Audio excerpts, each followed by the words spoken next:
Como você percebe a interação entre mente, corpo e espírito na promoção da saúde? Práticas como mindfulness, meditação e autoconhecimento contribuem para o bem-estar físico e mental? Cara, bacana essa complexa, né? Intensa assim também, né? Não dá nem vírgula. Medicação, promoção da saúde.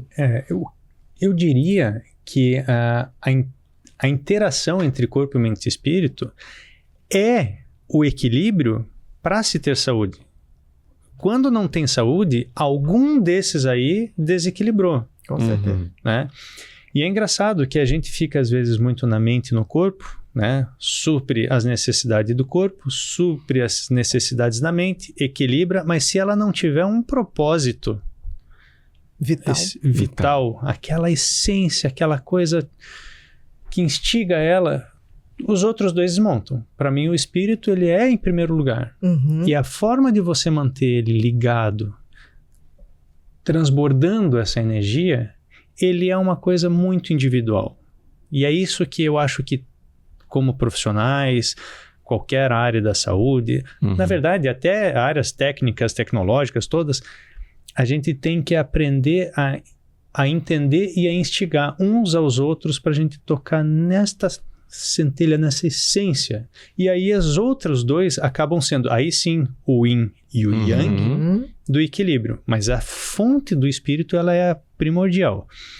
Agora, a interação entre corpo e mente, que é o que se mais estuda, ele acaba sendo, dentro desse trivial, a forma que é mais fácil do outro acessar, do profissional. Entende?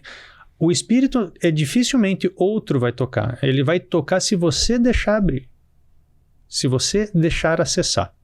Né? A pessoa pode vir com a melhor história. Quantos bom dias de WhatsApp com mensagenzinhas a gente não recebe por dia? Se você não está apto para entrar aquilo dentro e aquilo te revigorar, não adianta. Bate e volta. Bate e volta. Passa, né?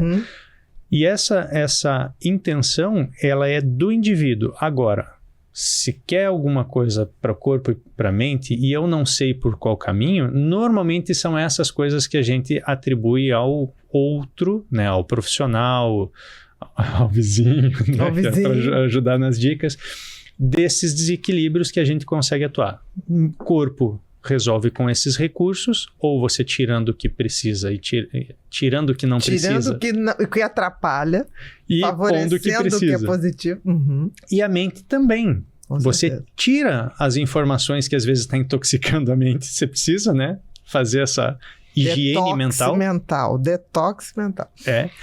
E colocar para ela coisas que vão alimentando ela. Seja conhecimento, mas aquelas coisas que atingem o espírito, eu acho que é o que vai corrigir. Você falou uma coisa, eu acho também. Eu acho que o espírito tem muito a ver com dar sentido à vida. Isso é fundamental. Se a pessoa vive dando sentido à vida em movimentos de manada, ela não está dando sentido, ela não está nutrindo seu espírito. Por que você faz isso? Só porque todo mundo faz, esquece. O espírito, coitadinho, está lá clamando por uma luminosidade, uma oportunidade de se fazer. Eu concordo. É ele que vai dar a individualidade, está ali, né? Com certeza. E você acha que o mindfulness, a meditação, contribuem para esse contato com o que seria, eu chamo de consciência maior, é o que eu chamo de espírito. Seria técnicas que propiciam esse contato? Ou essa abertura de canal, ou esse despertar da consciência? Cada pessoa vai ter um canal de entrada disso, né? Então, eu gosto muito de comparar os 4 temperamentos de Galeno.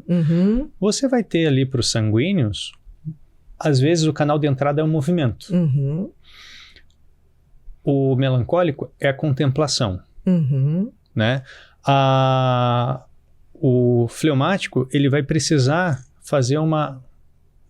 precisa se instigar um pouco, então ele tem que ter uma provocação, e às vezes essa meditação de tirar ele daquela zona de conforto, enquanto que o colérico, ele precisa aquietar, ele precisa assentar, né? Ele precisa calar a voz que berra dentro dele. Então cada um vai ter o seu. Agora, qual vai ser, né? Qual que é o melhor?